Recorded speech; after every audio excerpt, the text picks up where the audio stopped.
What's up, Gould Miners? Today we welcome to the show short-term rental guru, Mike Sjogren. Mike owns over 80 short-term rentals, 2 boutique hotels, and is the owner of Short-Term Rental Secrets, a program designed to teach current and aspiring real estate investors how to grow a 6- and 7-figure business through short-term rentals and Airbnb. And in today's episode, we explore Mike's journey from his humble beginnings as a CPA in 2016 to now having this massive portfolio just 8 short years later. Later on in the episode, we tackle some of the marketing and sales strategy that Mike has successfully implemented for both his short-term rentals and his boutique hotels to not just drive rate, but also drive occupancy. We also spend some time riffing on the whole STR versus hotels debate. And while there might be lots of changes that are putting pressure on Airbnb and short-term rentals as a whole, we end the episode with Mike sharing some of the tactics that he's using to insulate his properties from all of these changes and why ultimately short-term rental and boutique hotel investors should be focused on creating an experience for their guests. Lots to unpack here in this episode. Mike is a treasure trove of knowledge, and it really is impressive how much he has been able to accomplish in such a short amount of time. So whether you are brand new to real estate investing or you've been doing this for quite some time, really do feel like there's a little bit of something in here for everyone. So without further ado, everyone, let's welcome to the show, Mike Sjogren.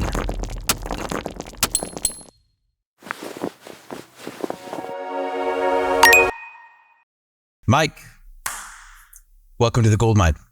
Thanks for having me, man. I'm excited to be here. Super stoked too, man. Really interested to kind of hear what you have to say about the boutique hotel world. Like, obviously, you know, I'm in hotels, so like the fact that it's hard to find like another hotelier, especially like your background, right? Like you didn't start in hotels, you kind of like transitioned into them. So would love to just kind of hear, you know, what that journey's been like. And maybe we can start from even before you were in STRs. You were a CPA, right? You were doing CPA stuff, and then you made a career pivot. So kind of walk us through that journey, and obviously along the way, I'm sure I'm going to have plenty of questions. Yeah, absolutely. So, you know, I did what they told me to do, right? I went to school, I got good grades, I got a, good job as an accountant, went back, got my MBA, CPA, all this stuff. And, from the outside looking in, everything was pretty good. I had a pretty decent salary. My wife had a good job. We had a nice house in the burbs, a couple cars, very comfortable. Not exactly satisfying, I'll say, from a career standpoint, but things were good, right? We were happy. And then everything changed when our son was born. He was born with a very rare lung disease called interstitial lung disease. So imagine waking up one morning, it was actually the date of his newborn photo shoot. And I walk into his nursery and I go to take him out of the crib and get him dressed. And I notice, like, I pick him up and he doesn't wake up, which is a little odd. And then I'm looking at him, I'm like, he looks a little off. He's a little pale. My wife comes in and, mother's instinct, she knows right away. She's like, something is wrong. And we can't wake him up. She calls 911. I get him in the car. We're flying, going 80 miles an hour down the highway to rendezvous with an ambulance because we can't wake him up. And so fortunately, the ambulance was able to revive him. And it started this whole crazy 2-year journey with him spending a ton of time at Boston Children's Hospital doing all these tests and everything else. And at a certain point, I ran out of vacation time. I ran out of sick time. I had all these medical bills piling up. And I had to leave my wife and my baby in the hospital to go back to my cubicle to trade time for money. And it freaking crushed me. I was so angry with myself, and I felt like such a failure. And I promised my wife when I left her in the hospital that day, I said, I don't know how I'm going to do it, but I'm going to find a way to build us a business that gives us the income we want without ever trading time for money again. And shortly after that, I met a gentleman in a mastermind group who was doing essentially what we know now as Airbnb rental arbitrage. So he was renting apartments from landlords, furnishing them and re-renting them on Airbnb. And he was telling me about the kind of money he was making doing that. And this is back late 2016, before it was really a thing. And I was like, okay, the numbers make sense, but I don't even know if this is legal. It sounds kind of sketchy. Wasn't really telling the landlord what he was doing. I'm like, I like the numbers, but this feels a little weird. But I told my wife about it, and I said, I think this is going to be our ticket. because I thought it was going to be through, apartment syndications or something. Because I had to replace, to get us both out, around 15 grand a month is what we were kind of pulling in between the two of us. And that felt so daunting, that when I'm looking at, $200 to $300 a month on an apartment in cash flow, like I'm going to need so many of these to get out of my job. But what he was telling me, making anywhere from $1,000 to $2,000 a month on these properties he didn't even own. I'm like, holy crap, I could be out of here pretty quick. So we pulled a loan out of our 401k. I got a 0% interest credit card, and we bought a 2-bedroom condo up in the mountains in New Hampshire. My wife designed it. I fixed it up, launched it. And just like this guy said, we were cash flowing about $1,500 a month, and we were using it every week, or at least once a month, like on the weekends for, family vacation, which was amazing. Yeah. But at that point I had no money left, and I was trying to figure out how to scale it. And so I started thinking about, well, what if I just started approaching these landlords that had long-term rentals for rent and sold them on the opportunity of short-term rentals? If I could 4 or 5x your revenue on this thing, I'll design it, I'll build it out, I'll run all the operations, I'll do everything. You get to be completely passive. But if I can increase your, cash flow by 20, 30, 50, 100%, would you be interested in that? Because there was so much spread on what they were making versus what I could get the properties to make. And I would just take a cut off the top. And now we call that co-hosting, but back then it wasn't really a thing either. And so it took me 9 months to get my first co-hosting deal. Because again, I was an accountant, I was great with numbers, but I sucked with sales and I didn't know how to present myself at all. But I finally got my first one. And then within a little less than 18 months, we had 15 of those across 5 different states. And I was able to retire myself, my wife, and my mom through short-term rentals. And then, fast forward to where we're at today. Now we've got 82 doors across 3 states, 2 boutique hotels. I own 72 out of the 82. So we kind of flipped that mix over time as we started to build up some cash flow. But it's been an amazing ride, man. And I'll be forever grateful for the industry. Wow, that's quite the story, man. And I mean, like, where do I even start? First of all, like, kudos to you, because like 2016 is not that long ago. That's like 8 years ago, right?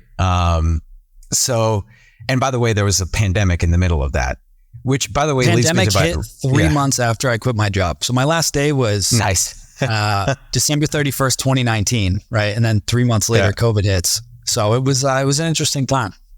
How did you deal with all of that? Like, obviously there were a lot of, at the beginning, right? Like restrictions and whatnot. So just curious if there's any lessons that you learned there that like could be applied in the future if we were to encounter something like that again or whatever, right? Like how did you weather that storm?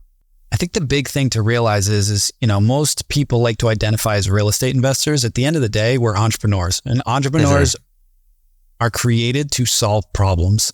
And a lot of people got flushed out, those first 6 months of COVID because they weren't thinking like business owners. They weren't thinking like entrepreneurs. They're just like, well, I can't rent it, so I'm going to go out of business. But the people that thrived got really creative. And so I started thinking about who could actually travel and how could I cater to those people? Right. Yes. So one of our properties was down by Panama City Beach on 30A in Florida. Panama City Beach has a huge hospital down there.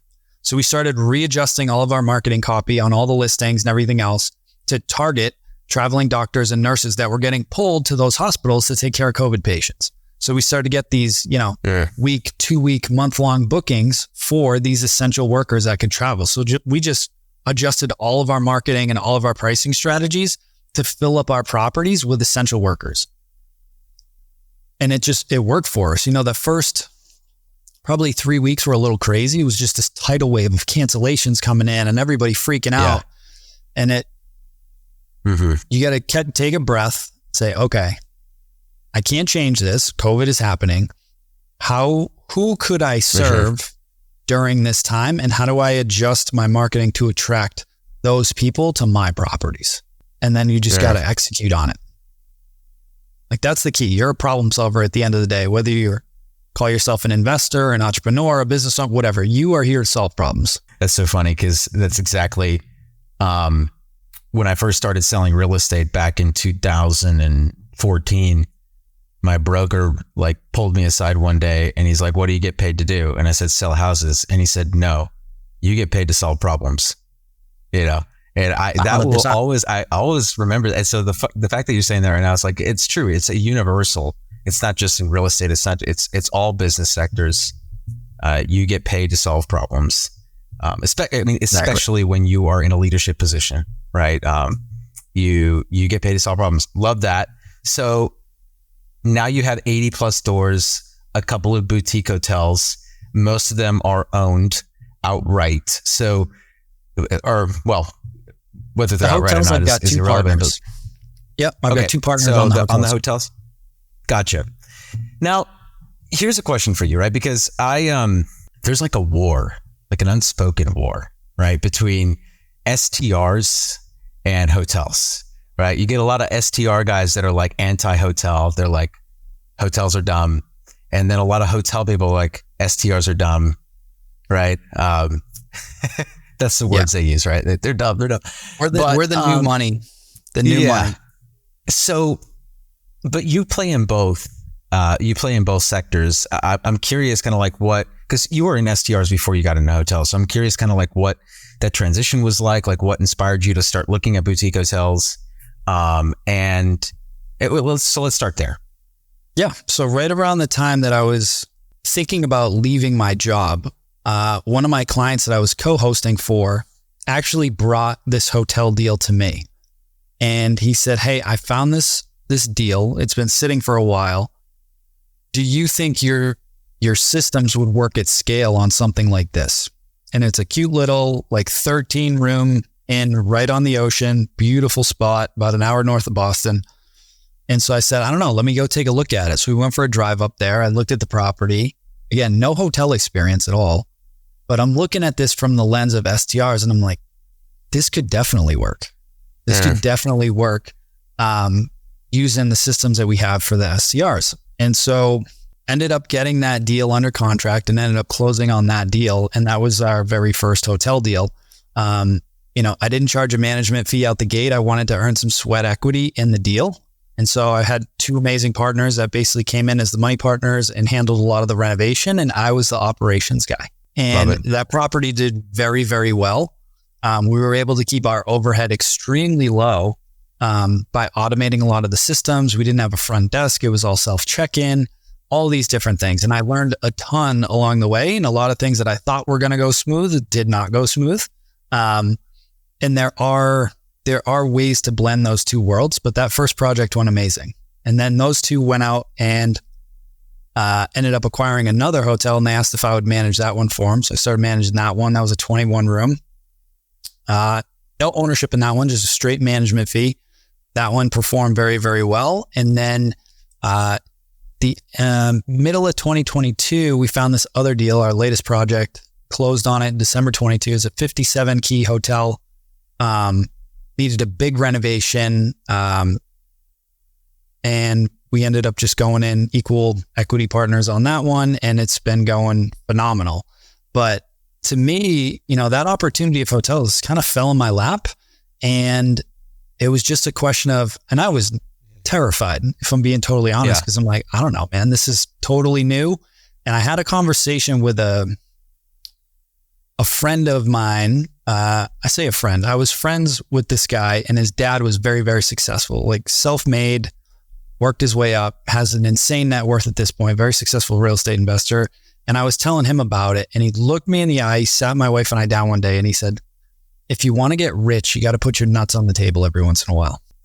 And I remember thinking, okay, like this is what it takes. You know what I mean? You got to be willing to take some chances and roll the dice sometimes and just bet on yourself to figure it out. Because at the time, I didn't know anybody that was teaching anything about hotels. So it was like, I'm going to learn by the seat of my pants and figure this thing out. That's interesting because, even last year, or 2 years ago when I was, starting to look at hotels and everything, like it's surprising how little content there is out there, how few people are actually talking about hotels in comparison to almost every other real estate asset class, right? Because almost every other real estate asset class has a tremendous amount of information available online. Why do you think that is? I think it has just been I guess I would say like people might not like this. My 2 cents were, prior to where we're at now, I felt like it was kind of a boring older person type of asset class that was like, yeah, like traditional hotels, there's a lot of overhead. There's a lot of risk involved with traditional hotel models.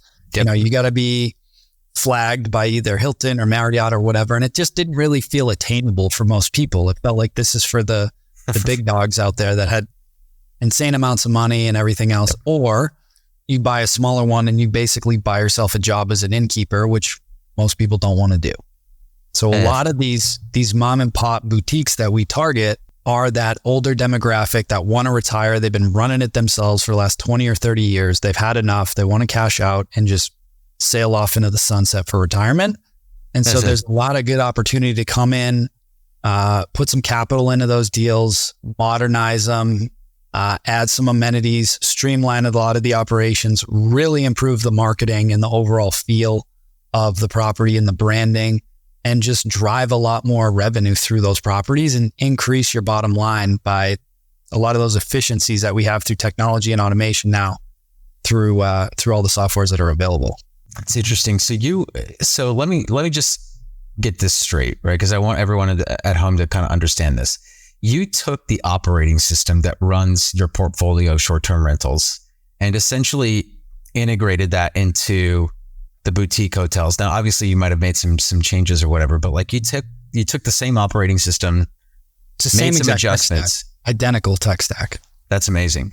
So what you're saying is that if you are if you have STRs and you've developed and you have like a proven system for that moving that same system into boutique hotels is possible.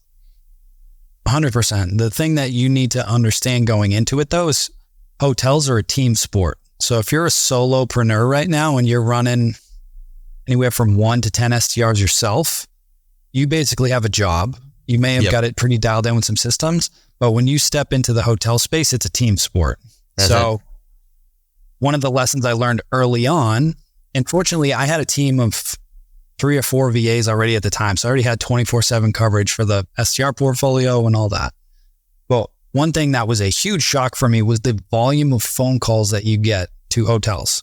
Your phone typically doesn't ring for your short-term rentals unless there's an issue, right? It's pretty rare. But with hotels, people are just trained to go to Google and type in hotels in whatever city, and then they call, or at least the older demographic will call. And so we were finding that we were getting anywhere from 400 to 600 inbound phone calls per month per property, which is a lot of phone calls. So I had to add some additional VA staff to be able to handle all those phone calls. And I was just not expecting that. It was a big eye-opening experience. Once we opened, it's a good problem to have when people are ringing you all the time, but you got to make sure that you answer the phone. Otherwise, you're leaving a lot of money on the table. Interesting. Really, really interesting. So let's talk about the first one that you took down was a beachfront. You said property about, you said 12 units? Yeah, 11, 13. 12? 13. So the renovation for that, did you have to go in, completely gut the property? Kind of like walk us through that process. So it was a lot of cosmetic stuff, right? Picture a 1970s, 1980s looking New England inn, right? A lot of wallpaper, a lot of wood, very dark. So we went in and added a lot of paint, replaced all the old carpet with nice LVP flooring. They had a restaurant on the first floor that hadn't been operational for 20 years. So we converted that into a really cool lounge club room space with some games and big screen TVs, a lot of sitting areas and soft surfaces that people could hang out in. Awesome. Most people are going to want to be out by the beach, but when it rains or when it gets colder, we wanted to have a cool place that people could hang out inside, enjoy themselves. They need to get some work done. That's fine, but really have a cool amenity space for them to be able to enjoy. So added that, reworked the office a little bit. And the second year after we opened, we redid the deck. So we have this massive deck that we actually extended, but it's right across. You have the street, us, and the ocean is right there. And so we ended up redoing the deck, modernizing that with some of that, the my brain's not working, but picture some of those beachfront properties that have those wire railings. So it's almost like see-through, and we added a bar top around one edge of it. And so now we have a seasonal beer and wine bar during the summer months, so that guests can go up and the public can come on our deck, grab a drink, and just watch the beach, watch the ocean, watch the sunrise, watch the sunset, whatever, and enjoy that space even more. And so a lot of it was just cosmetic, a new design. My wife's an incredible designer. Her company, On Design Interiors, I'll give them a plug. Wayfair actually sent a crew up and filmed a bunch of content on site when we were done, because they were just blown away by the transformation of this place. So it was a really cool project, and it's done very, very well. So what I'm hearing, and this is something that I've talked about before in previous episodes with other individuals who are in the hotel space, is that you took basically like a regular old, sounds like a regular old hotel, motel, maybe even, right? Like, I don't know what you call it, but I call it like something an inn, like an old inn. Okay. Like but very standard, right? Very plain in terms of like the offering. And then you created an experience within the property, right? You talk about the amenities that you put inside of there, the game, you said game room, like televisions, all that stuff. And then you're installing a bar. So you're taking what was once just a regular inn and creating a true experience out of it. I would imagine that the arbitrage, like the upside on that property now, like you've created a tremendous amount of value. It's more than doubled in value since we've done it. Yeah. Because again, you're able, the whole thing is just like STRs. You want to start with who am I trying to attract to this property?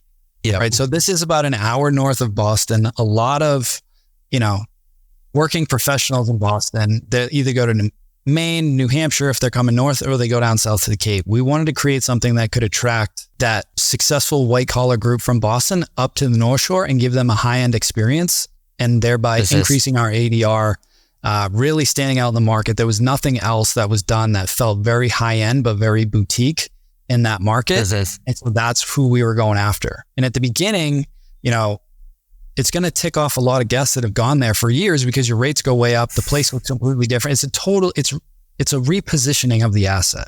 So you're going to get a totally different client base when you do that. And that's okay. You're not going to please everybody, but you want to know who you want to target. And I think that's super important for a couple of reasons. Number one, it guides your entire renovation process. It guides your entire repositioning strategy. And it also guides your marketing strategy, which is what I wanted to talk to you next about. How are you marketing these properties? Because without a flag, without Marriott, without Hilton, without whatever, fill in the blank here, you are not drawing on a reservation system that is tried and proven. You are relying on perhaps your own marketing plus a combination, I would imagine, of Airbnb, VRBO, like some of these other, third-party STR websites. So what is the marketing strategy? Or how are you driving traffic, I should say? And then what are the strategies behind that? Like, how are you positioning the property to draw in the target audience that you just talked about? Well, it starts with the design and the photography first, right? Just like an Airbnb listing, it has to really stand out and wow people when they come across it. But I'm a big believer in keeping it simple. It's one of our core values. And so when you think about how people find hotels when they're going to travel, they go to Google and they search hotels in, enter whatever city you are. And then Google's going to spit out a bunch of hotel recommendations in their Google search based on the Google My Business reviews.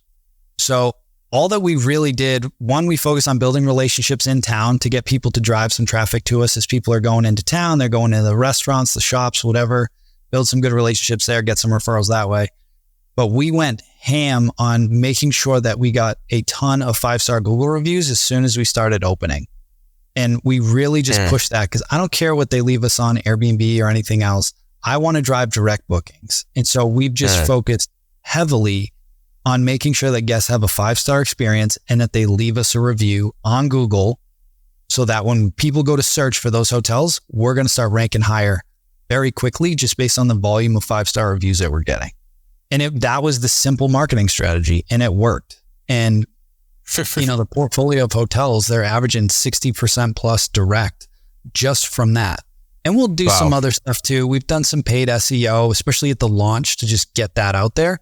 We've done some local advertising and some of the local brochures with the tourist offices and everything else. But to me, I always focused on where do the majority of people go to book a hotel? They're going to search on Google first. So I want to make sure that we are way up there, right at the top, based on our review scores, and that our pictures and our copy wow people and paint a picture of what their experience is going to be like when they come and stay with us. It's so interesting how, that old saying, tiny hinges swing big doors, right? Like things that you would think are so simple, all right? So obvious. Like, hey, take some nice pictures. Everybody loves to overcomplicate it in a way man. where like, I would want to stay there. Yeah. So like a selfish question here. What are you doing to incentivize? Because obviously, like you said, you didn't even have a check-in experience, right? Like these are all they're checking themselves in. So that kind of leads me to my next question here, which is, you don't necessarily have you don't have like any staff on site, or like minimal, it sounds like, staff on site. We've guest pivoted, check-in. and now what we found is it really depends on the layout and the expectations of the property. So we ended up hiring a supervisor to be on site at that small boutique because a couple of reasons. One, we were having issues, especially with the older demographic, of finding their rooms, because it's an old Victorian mansion that got chopped up into a hotel at one point. So guests were getting confused about getting to their rooms, even though we have an insane amount of signage and communicate that through the messaging. But either way, it's a very high ADR. So we hired a supervisor. They still can do self-check-in, but this person's on site 5 days a week. And then what we do is we ended up taking the cleaning in-house as well. So I had one of my third-party cleaning companies for about a year and a half, and they're great, but they just got completely burnt out. It's totally different cleaning a 2 or 3 bedroom house a couple times a week than going to turn over 8 to 12 rooms at once, multiple times, because our average stay is 2 days. It's a lot of one night stays and things like that with the hotel. So it's just constantly turnover and laundry and everything else. So we ended up taking the cleaning team in-house. So now that supervisor manages the cleaning team, they manage the bar staff, and they manage some contractors, some high school and college kids that we hire in the summer to work the parking lot, because we have a 50 space parking lot for the hotel that we can also rent out extra spaces for the beach across the street. So guests get to park for free, but we also pay them to sit there. One, make sure that guests have places to park, and two, we charge for beach access. So got it. Okay. So you have some staff on site now. I guess my curiosity stems from, how did you go about incentivizing your initial guests, right? Like kind of, you talk about that ramp up period where you were really driving home that 5-star review, 5-star review, 5-star review. How were you incentivizing the guests to leave those 5-star reviews? You don't really need to incent them. You just got to ask. I feel like people just don't ask enough. So inside of the rooms, we'd have these cards printed that would, one, have a link to the digital guidebook and all the fun things that they can do in town. 2, the phone number that if they ever need to get us on the phone, there's a phone number that they can call or text to reach us. And then 3, it was a link to leave us a 5-star review on Google, like right in the room. And then when they check out, we would have 2 to 3 messages that would go out. One would be a day or 2 after. If they hadn't left us a review yet, we'd follow up and just say, hey, hope you got home safe. Again, hope you had an amazing experience. Would truly appreciate it if you could leave us a 5-star review. It really helps us get the word out there. We're a family-owned business, and we want to attract amazing guests just like you again in the future, right? So we would just ask. And if you deliver a good experience, people are willing to do it. Make it easy for them, like include a link that they can click on to go leave the review. But you just got to ask. I feel like people are afraid to ask for reviews. Love that. So you would ask, you basically set up a couple of different points in their journey during the stay. And then after the stay, you have like a drip campaign basically that goes out that includes the link to leave a review. Again, sounds super simple, right? But like what you're saying is like, doesn't really take It's the blocking and tackling of hotels, man. It's nothing crazy. That's so interesting. Because you would think, like in my head, it's a lot more complicated than that. Like even me, but it's not. Like that's what you're telling me. So, yeah. That's really, really interesting. And if you over deliver on the experience, they're going to want to leave you a review, right? True. It's the law of reciprocity. So if I do a really good job taking care of you and checking in with you during your stay, making sure you're having an amazing experience, if you need any recommendations or whatever.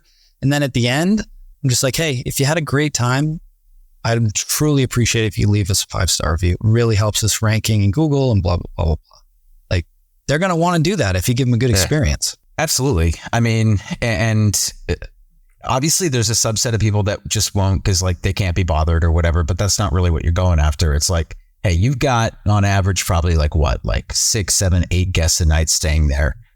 If you can, even convert 10 to 20% of those, like in a year, or like 6 months, you're going to have like over 100 reviews, right? So, yep. It's really interesting. So switching gears to the other boutique that you took down, I think it was something on YouTube where you guys took maybe half or a little less than half of the complex and you added onto it, added a kitchen to all the units. What's the strategy there? I know we talked a little bit offline about it, but I'm curious, why would you add kitchens, right? And what was the property doing back then? And since you've made those conversions, what is it doing now? So that half of the project is still in construction. So that won't finish. Okay. We launched 30 out of the 57 rooms last October. And then it took a while to get all the permitting because it's a massive renovation for phase 2. So that will likely go live spring of 2025. But the rationale behind that is, most markets have seasonality to them. And so one of the strategies that we like to use is to really focus on midterm and extended stays, especially in our off season. Because what that does is allows you to protect your profit from your peak seasons. And so if somebody could stay in there for a week, 2 weeks, a month, 2 months, because they can cook, they can do their laundry there, they have all the amenities that they need, you're going to get longer bookings and protect that profit, right? So that's been our strategy and it's worked at some of our other properties. And if you think about it from an STR perspective too, that's the strategy for us in our off seasons is try and push for longer stays for midterm bookings to really fill in those gaps during our slow and shoulder seasons. That's, that makes a lot of sense, right? Like extended stays have lower churn. You get to, obviously like it works for everyone, right? Like it's a higher degree of convenience for the guest, slightly lower rates, but for you guys, less, higher occupancy levels, lower overhead because of the lower turnover. So there's lots of benefits on both sides. So what's your plan to market that? Like, how are you going to market? Cause like what it sounds like half the hotel is going to be like basically, regular hotel. And then half of it's going to be extended stay. Are you dual branding it? Like, are you going to create like two brands? One property and people could still go stay for a night or two, especially if somebody is going and wants to stay for a week and they want to be able to cook their own meals, or maybe they've got a baby or some little kids and we've got pull-out couches and the kids can sleep on the pull-out couches and the parents can sleep in the bedroom or whatever. So if you think about, again, who would be staying for something for a longer stay and how do I market to those people? Instead of doing a shotgun approach or running Facebook ads or doing whatever, I always like to think about who can I enroll as my sales team, right? What are some key relationships that I can build? So a few different types that you can go after, that we're going to go after, is one, making sure that we have great relationships with all the businesses in our city. So if they have people traveling into town for a week, a month, whatever, that are going to be here, we want to set them up as a preferred client, get them a discount for their extended stays and build that relationship for them. Same thing with any local hospitals, if they have traveling nurses or anything else like that. Then we want to reach out to companies like ALE Solutions that do relocation services for people that, they get a flood at their house or they have a fire or whatever, and they need a place to stay while they get those renovations done on their property or while they find a new property. And the insurance company covers that, right? Building those relationships and creating that sales force that way. So to me, that's why I say the commercial space or even the hospitality space, it's always a relationship game. The deeper my Rolodex and the deeper those relationships, the easier my life gets, because I've just planted enough seeds that they'll just keep throwing me deals and leads all over the place because I keep planting and keep planting. So what I'm hearing is that the extended stay portion of the hotel, well, particularly the extended stay, because that's what we're talking about right now, you are relying on more of a sales tactics approach as opposed to like a marketing approach, right? Like, hey, we're going to market this as an extended stay. It's like, hey, instead we're going to go directly to specific, businesses in the area and sectors of people that we know are more likely to need this type of extended stay hotel.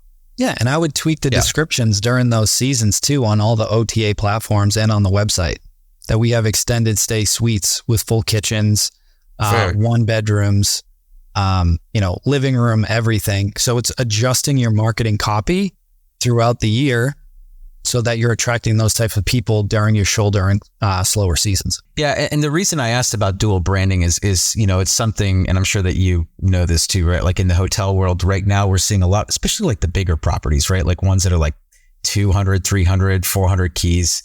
They'll split them in half, and it's shared staff, right? Shared everything, but they dual brand it. So it's like half of it's like, let's just say a courtyard and half of it's a residence inn. And so everyone knows courtyard, hey, I'm going to stay there a couple nights. It's going to be business travel, whatever. And everyone knows residence inn. Okay, I'm probably staying there a week, 2 weeks, 3 weeks. They know what they're getting. They understand like the kitchenette idea. So that's why I was asking you dual brand, because like, I would think, okay, if you had one brand on one side, it's like, okay, this is the extended stay, this is what you're getting, and then the other brand. So I didn't know if that was your strategy or if you're just going to like bring it all under one umbrella and then just sell the benefit of like the half that is extended stay, like, hey, we have these suites or whatever.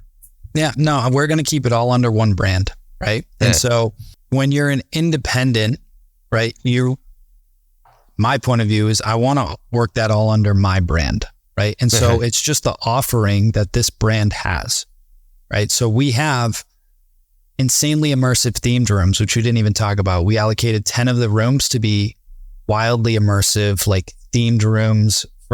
We have a sunken pirate ship room that we hired one of my contractors down in Orlando to build this crazy pirate ship bunk bed with epoxy floors that make it look like it's shipwrecked with all these vines hanging from the ceiling. Like it's crazy, crazy immersive. We have 10 different rooms like that. Interesting. And then we have our standard, well-designed king suites, queen suites, all of those. And then we'll have our apartments that we'll be able to offer for a night, a week, a month, extended stay, whatever you need. So if you want to be able to cook, you want to be able to do your own laundry while you're there, we'll have those types of rooms and suites as well. So it'll all be under one brand. I'm really curious about the themed room idea. So where did that idea stem from, and why do you think it's going to work? One, we've executed on that very well in the Orlando market near Disney. Yep. And when you think about Salem, Massachusetts, where this property is, it's a very unique city in that it's known for the Salem witch trials from back in the day. So you get a wide range of people. You get a lot of people that are into the history. You get a lot of people that are into the Gothic scene. You get a lot of people that are into the witch scene. And so it attracts a wide demographic of people. And so we also have a lot of people that are just coming there for vacation. It was one of the most traveled to destinations in the world for the 4th of July, which I found very, very interesting. Interesting. Yeah. So to me, one of the cool things that we do as an independent is how do we differentiate ourselves?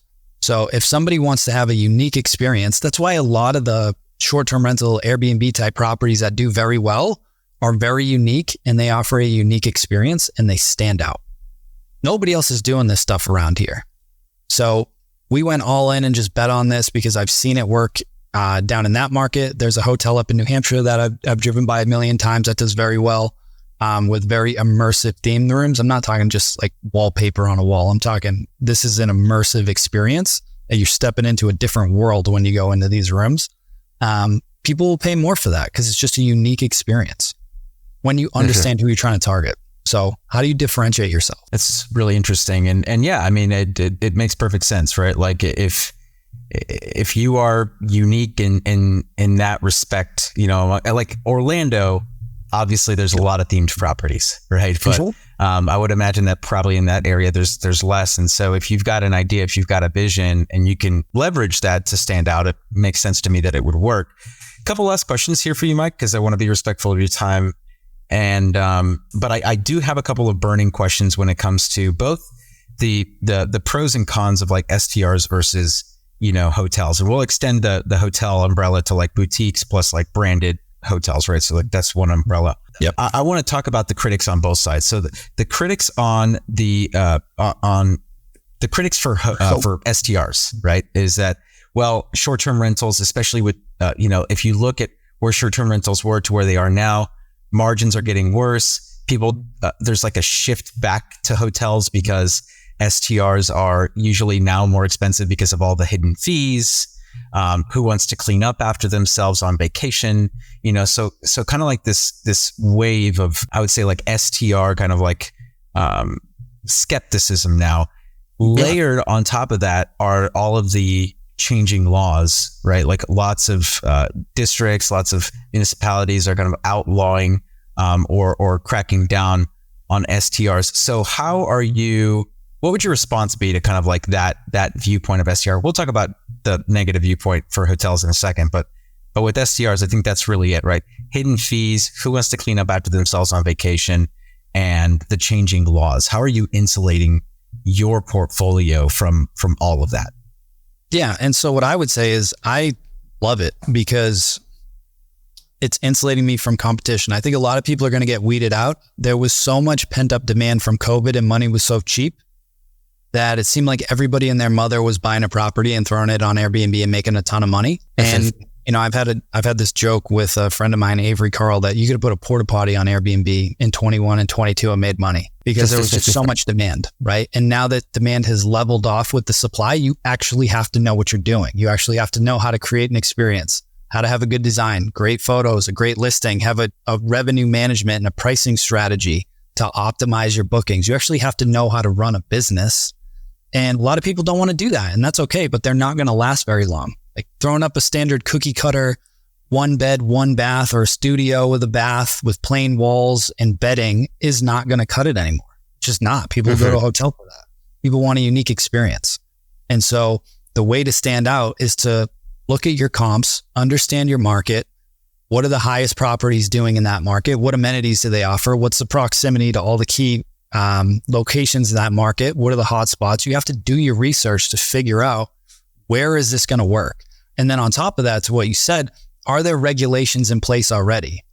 If there's not, to me, that's more risky. So if I'm going to buy an STR and there's no regulations in place, I also want to run the numbers so that if they change the laws and I have to run this as a furnished rental or a long-term rental, I still want a cash flow. Most people aren't doing that. And so if they did flip the law, you can't make money long-term, you're screwed because you're underwater and you're going to be bleeding money every month.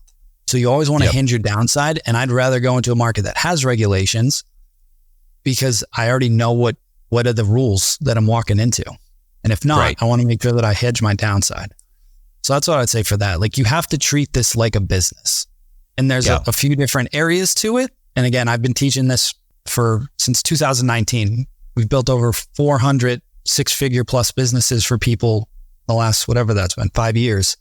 And plenty more people have grabbed a handful of deals. So it's like the way to do that is to treat it like a business, to understand your markets, understand the hot neighborhoods, understand your ideal avatar, understand how to design and build out a great product and give a great experience, understand revenue management, understand the finances on the back end so that you can understand and manage your business effectively. It's a business. It's not just some side hustle that I can grab a property, throw it up and make a bunch of money. You got to know what you're doing. 100%. And that's through STR Secrets, right? Like that's your organization. That's where, okay, awesome. And all of the information for that, by the way, is going to be in the show notes and in the description below. So if you want to, learn more from Mike, you want to get coached, through that organization, all of the information on how to get more information, the link will be in the description box down below. The word experience stands out to me, Mike, as we wrap up, Because I think the same could be said for hotels. And I think a lot of the negativity around hotels is like, okay, well, not negativity, but like the people on the short-term rental side is like, well, hotels are, it's so cookie cutter and everything. And I think that like, there's going to be almost like there's somewhere where like these two converge. And it sounds to me, Mike, that you're kind of on the cutting edge of that, right? You're bringing both of these things together. So what you're telling me you're doing and what I see you doing is exactly what I thought was going to happen. Like that, this is the future. So like, kudos to you for being on the cutting edge, man. Really excited to see where you take this and where your journey takes you. And hopefully this isn't the last time that we get to talk, because it's been awesome having you on the show. But before I let you go, why don't you leave the audience in traditional Gould Mine fashion with one final Gould nugget? The biggest piece of advice that I will give anybody is to make sure you are very clear about what you want. I talk to a lot of people that get into real estate investing or entrepreneurship, short-term rentals, long-term rentals, hotels, whatever, and they really don't know what they actually want. They're like, I want financial freedom. Okay, what does that actually mean? What does that mean? Is that $5,000 a month, $10,000 a month, $20,000 a month? What is your freedom number? And then once you have that, if I could wave my magic wand and you were making 50 grand a month right now, what would your perfect week look like? Right? We all like to set goals about the house that we want and the trips that we want to go on and do all those things. And that's great. You should absolutely do that and go for it. But at the end of the day, at the end of our life is really an accumulation of our average weeks. So I am hyper intentional with structuring my weeks so that they serve me. So I'm always asking, am I enjoying my weeks right now? Because to me, that's the whole point of having financial freedom. It's having time freedom to do what I want, when I want, with who I want. And so I'm very intentional with how I structure my weeks. So my biggest advice is to figure out what it is that your actual goal is. And then you can reverse engineer the strategy instead of just jumping into it and taking on a bunch of properties and going about it all wishy-washy. Because if you do that and you start to get success, which you likely will, especially if you listen to this podcast, you get a lot of good advice and you're taking action.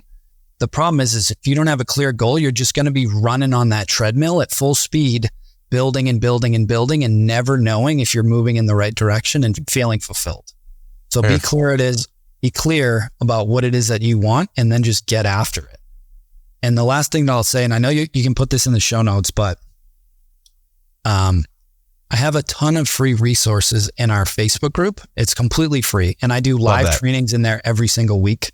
I've got a 6-part course in there. I give you my deal analyzer in there. We post daily leads for properties in there every single day. So there's a ton of free stuff in there. You don't have to pay me for any of that. Awesome. That'll really help you, especially if you're getting started and trying to scale up your portfolio. And I'll make sure that we get that into the show notes for you guys. But if you just search short-term rental secrets in Facebook, you'll find the group.